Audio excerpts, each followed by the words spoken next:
Is it recording? Okay. Hello everyone, welcome to your May 2025 astrological forecast. So the month starts off with the sun still in Taurus up until the 20th, and on the 4th we have a planet going retrograde, which is Pluto. Okay, everything else is in direct motion. On the 10th, Mercury moves into Taurus. On the 12th, there's a full moon in Scorpio. On the 20th, the Sun moves into Gemini. On the 24th, Saturn moves into Aries. And I do have to say, you know, Neptune moved into Aries last month. I'm sorry. There, I had to use my computer, okay, to record.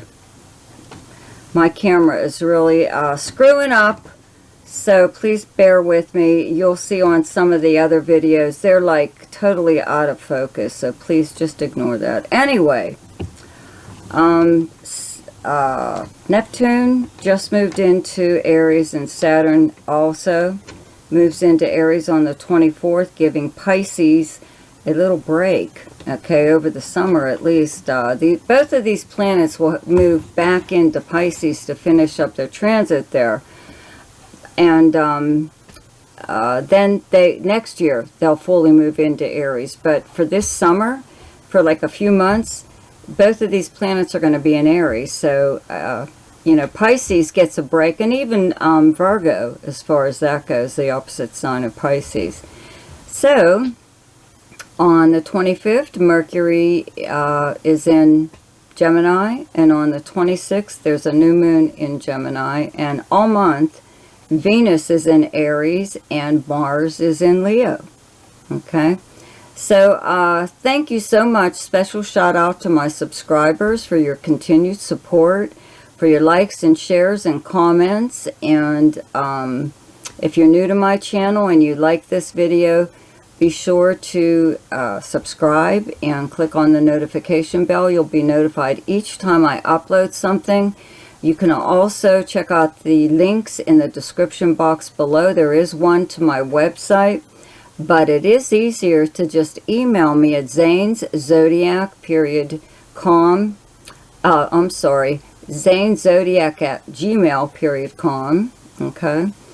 And just ask me whatever it is you would like to know, whatever service, you know, do I offer this service or that service or whatever. And there's also a thing called Ask Me a Question, which is for those of you who only want to know maybe one or two things about your chart. And also, don't forget to check out my weekly forecast, which is now daily shorts. And now for your forecast. Hi, Aquarius. So, please bear with me. I'm using my computer to record. My camera just, like, went, whatever. Well, actually, it's working. It's just giving me a lot of problems. So, it's easier to do this. But just, bear with me, please. Anyways, okay. So, Aquarius. So, the sun is in, Taurus, in your 4th house up until the 20th. Okay, Mercury moves here on the 10th, and Uranus is still here, and your 4th house is your home and family, your private life, your past, your childhood, the foundation of how you were raised. It's where you physically live and the property surrounding it. Okay, so with the sun here, you know, a lot of times well, could be a little bit of reunions, maybe people just dropping in at your place. It could be family, could be anyone, but this is like family oriented more or less. With the sun here, your home kind of takes, you know, your focus right now. There may be things that you would like to do there, change, you know. When other planets move here, especially like Venus or Mars or whatever, it makes you really want to get out and, you know, not remodel your home, but do stuff to your home, spruce it up, or, you know, things like painting, you know, getting throw pillows or something like that. So you could be actually just doing something like that. When Mercury moves here on the 10th, it's moving very, very fast because it moves into Gemini on the 25th. So there's just something maybe sporadic going on as far as communication goes with, it could be family, it could be work though also, because there is a full moon in Scorpio on the 12th, and where you have Scorpio in your chart is your 10th house of your career, okay? 10th house is your most public house. It is how you're known by reputation, both professionally and personally. It's also your like public persona, and it's how you know, like people talk and speak about you, even like, let's say like on social media or something like that. So, you know, in a way, something could possibly happen in your career or at work, at your job or something or other that takes you away from your home life or your family for maybe a day or so. So I don't really think it's all that big of a deal. But it's full moons usually are problems that come to the surface at this time so they can be resolved, right? And you never have to deal with them again. So you may even be having problems with, let's say, like a higher up. If you work for someone else, if you're self-employed, it could be a client that's just being unruly, you know, expects you to put your job first, family last, private life last, you know. This is like one of those things. Even if you're retired, there is still someone that is kind of pulling you away from your home life. Okay, just around this full moon. You know, I don't think it's going to be all that big of a deal, but whatever. Okay, so then the sun moves into Gemini on the 20th. Mercury moves into Gemini on the 25th. New moon in Gemini on the 26th. And Jupiter is still in Gemini in your 5th house. Okay, where you have the sign of Gemini. 5th house being the house of fun, romance, creativity, gambling, speculation, any kind of game, sport, or form of entertainment, and anything to do with children.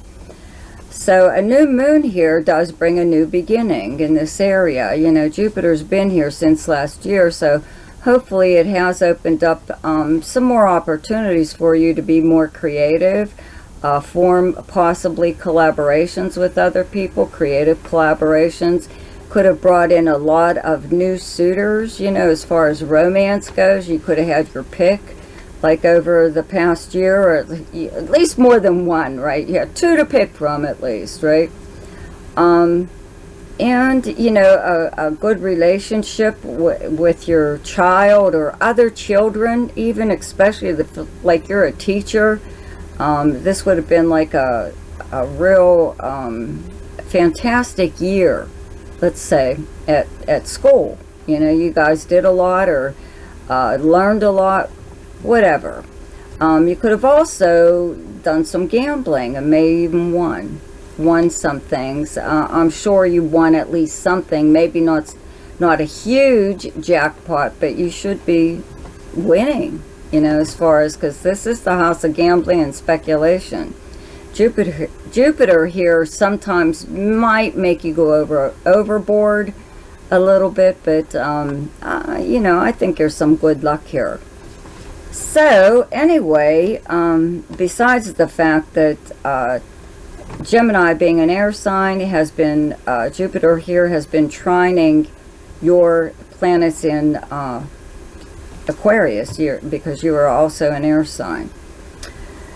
So, you know, this just brings an awful lot, especially right now, because Jupiter's getting ready to move, and a lot of times it will move into Cancer next month. So sometimes before it leaves the sign, it gives you one last chance to like get, you know, your good fortune from it or whatever. So there could be something that's been leading up to this, and especially because Pluto in your sign turns retrograde on the 4th, okay? It's in very, very low degrees, but when a planet turns retrograde, it gives you the opportunity to review whatever's, you know, progress you've made so far, but it also brings possibly maybe an opportunity to come around again. So this might be that time where Jupiter, you know, knocks on your door again and says, hey, I'm leaving. You want to do something or what, you know? Unless you have been using, you know, astrology or whatever to help you use the best of what the traits that this planet has. Okay? So that could be something like that. And I do have to mention about, you know, Saturn moving into Aries in your 3rd house. That's where you have the sign of Aries. Neptune moved here last month, and Venus is here all month. Okay, so your 3rd house is your everyday life, your neighbors, your neighborhood, the people and places you would encounter throughout the normal course of your day. It's local travel, which is like an overnight day or a day trip or a weekend trip or something, and it's usually a road trip. It's also all forms of communication, including regular postal mail, all kinds of stuff. Okay, so let's see here. Mercury is still here up until the 10th. Okay, so you know, you are getting, even when Mercury from last month up until now, up until like the 10th, you may find that you've had an awful lot of conversations or contact with people in your own area, in your neighborhood, even siblings. 3rd house is siblings also, okay? And your neighbors, like more contact with your neighbors, or even businesses in your neighborhood.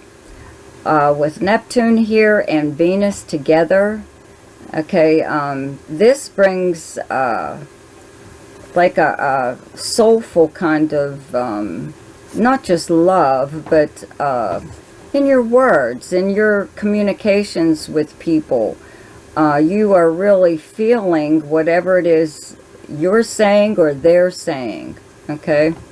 We'll get into Neptune and Saturn in Aries more. I'll be doing videos on these, so I'm not going to go into too much detail.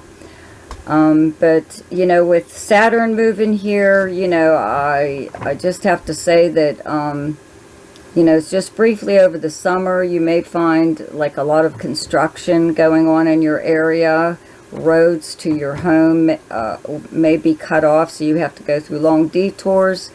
Or you may have neighbors that just get on your nerves. They're loud, they're obnoxious, you know, whatever. They always got their nose up your ass. Stuff like that, you know. But this is just very briefly. You may not even notice it, okay? I do have to mention, though, Saturn is still in Pisces up until the 24th in your 2nd house of earned income and possessions, okay? So the whole time Saturn was here, it did kind of restrict your spending, money coming in, things like that. You may have been laid off from a job, or even if you're retired, just you had maybe more unexpected expenses, whatever.